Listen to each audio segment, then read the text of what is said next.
Halos 80% na ang mga pondo para sa proyektong na-scrap o na-divert noong taong 2025 ang matagumpay na naipaglaban at naibalik para sa 2026 national budget. Ito ang kinumpirma ni Albay 1st District Congresswoman Crisel Lagman kasabay ng isinagawang serye ng groundbreaking ceremonies noong Hulyo 24 para sa ilang mahalagang pasilidad sa bayan ng Makakay at lungsod ng Tabaco. Kabilang sa mga opisyal ng sinimulang proyekto ng konstruksyon ng covered court na magsisilbing evacuation center sa Barangay Binsitahan Mainland at multipurpose building sa Barangay Kahugutan sa Makakay. Pati na rin ang panibagong covered court evacuation center sa Barangay Kubo, Tabaco City. Ayon kay Lagman, malaking tagumpay para sa distrito ang pagkakabalik ng mga pondo matapos ang ginawang pagkikipaglaban dito sa Kongreso. Una sa lahat, syempre masaya. Masaya kasi alam natin na masaya si Congressman Lagman. Dahil ito yung mga pinangako niya, pinangarap niya, at nilagyan niya talaga, pinaglaanan niya talaga ng pondo. Subalit nga, alam naman natin yung mga nangyari ay hindi nangyari yung kagustuhan niya. Na ang promesa natin ay ipagpapatuloy natin yung sinimulan niya at i-restore natin ang pondo. At talaga naman yun ang ginawa natin. So sa 2026, karamihan ng mga projects, if not all, kasi yung flood control ay na-scrap, hindi natin yun i-restore, ay na-restore natin sa 2026 budget. So, ito po ay iilan pa lamang sa mga marami pang darating na mga proyekto na matagal na inaabangan na ng mga residente dahil naipangako na sa kanila at meron naman talagang ebidensyang nilagyan talaga at pinaglaanan talaga ng pondo. So, well, parang redemption, parang gano'n ang feeling.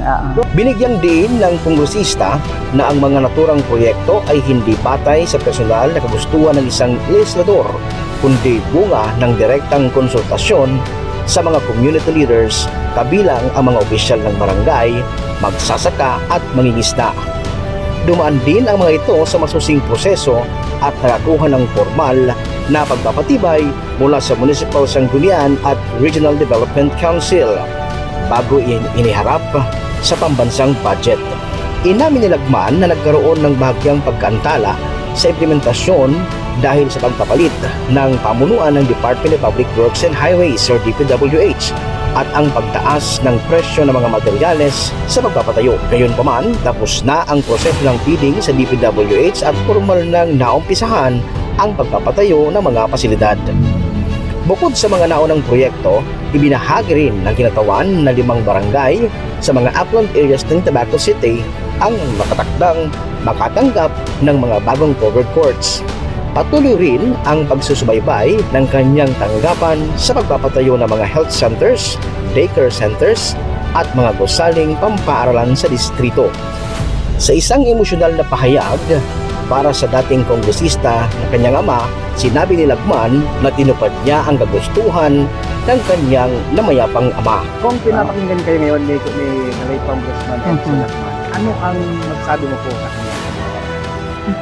Tinupad ko yung kagustuhan mo and ito rin ang kagustuhan na mapasaya ang community dahil may ownership sila.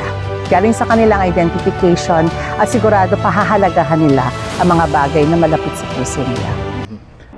Mga kasurog, naladtuon po maging updated sa mga bareta at informasyon sa Bilog na Kabikola. Mag-comment, i-like at i-share ang sa inyo pong video na nahiling. Paki-follow na din kan sa muyang Facebook page www.facebook.com/BicolNetTV.